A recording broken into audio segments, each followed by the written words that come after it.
Assalamualaikum warahmatullahi wabarakatuh. Hai teman-teman, saya akan membahas tentang pentingnya kita melaksanakan sholat. Sebagai umat manusia yang diciptakan oleh Allah Subhanahu wa Ta'ala, kita dilahirkan di dunia ini bukan lain untuk beribadah kepadanya.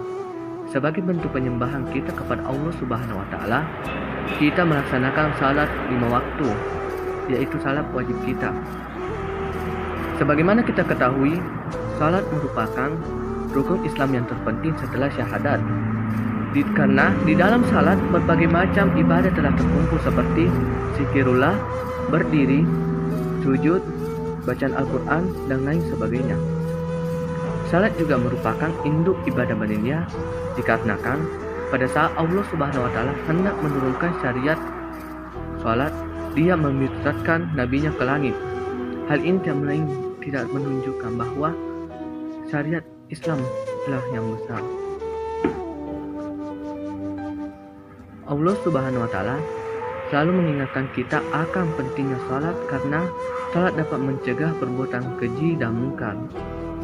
Nabi Muhammad SAW pernah bersabda dalam sebuah hadis yang berbunyi, "As-salatu ibadillah, salat adalah tiang agama." Hadis ini menjelaskan bahwa apabila kita rajin dalam mengerjakan salat di dunia, maka kita akan memiliki bangunan yang megah, kokoh di akhirat nanti. Insya Allah. Bayangkan saja, rumah mewah di dunia akan enak dipandang dan terlihat bagus. Apalagi rumah yang ada di akhirat yang kita sudah rancang dan bangun dengan menggunakan salat kita di dunia, maka kita akan betah di rumah tersebut. Sebaliknya, apabila kita lalai dalam mengerjakan salat, maka di akhirat nanti kita akan memiliki bangunan yang hancur, rubuh di akhirat nanti. Nauzubillah min dzalik. Bayangkan saja, rumah yang memiliki tiang akan hancur, apalagi rumah yang tanpa tiang akan sama rata dengan tanah.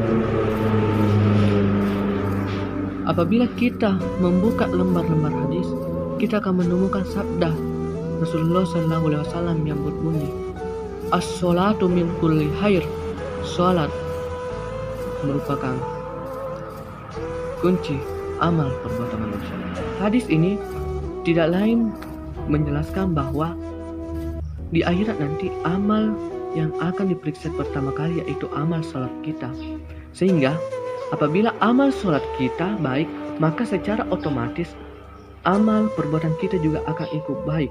Sehingga amal salat dan amal perbuatan itu akan membentuk sebuah kunci, di mana kunci itu kita akan menerima kunci itu dengan menggunakan tangan kanan kita, insya Allah.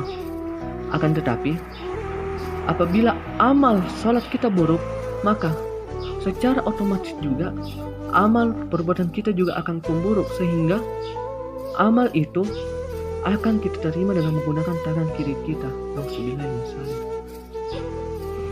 Allah Subhanahu wa Ta'ala berfirman dalam Al-Quran, "Wa aqimus salata wa atus shokata."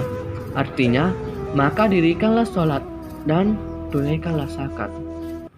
Allah Subhanahu wa Ta'ala sering menurunkan ayat-ayat tentang salat. Sebagai sebuah contoh, surah Al-Asri. Surah Al-Asri diturunkan karena pada zaman itu banyak penduduknya yang lebih mementingkan urusan dunianya dibandingkan urusan akhiratnya. Mereka lebih mementingkan berdagang dibandingkan berbondong-bondong ke rumah Allah, yaitu masjid. Ketika azan dikumandangkan, bukannya mereka langsung ke masjid. Mereka lebih mementingkan urusan dunianya, berdagang. Padahal sebagaimana kita ketahui bahwa barang, harta tidak akan kita bawa di akhirat nanti, akan tetapi amal yang kita akan bawa.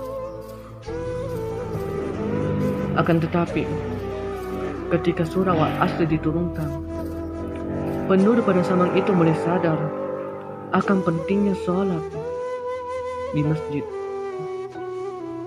Teman-teman yang semoga selalu berbahagia. Sekian dakwah singkat yang saya sempat berikan. Semoga bermanfaat bagi pendengar maupun yang berbicara ini. Sebelum saya menutupnya, ada sebuah pantun yang berbunyi, Jika ada jarum yang patah, jangan simpan dalam peti. Jika ada kata-kata saya yang salah, jangan simpan dalam hati. Wabillahi fi sabilil haq fastabiqul khairat. Assalamualaikum warahmatullahi wabarakatuh.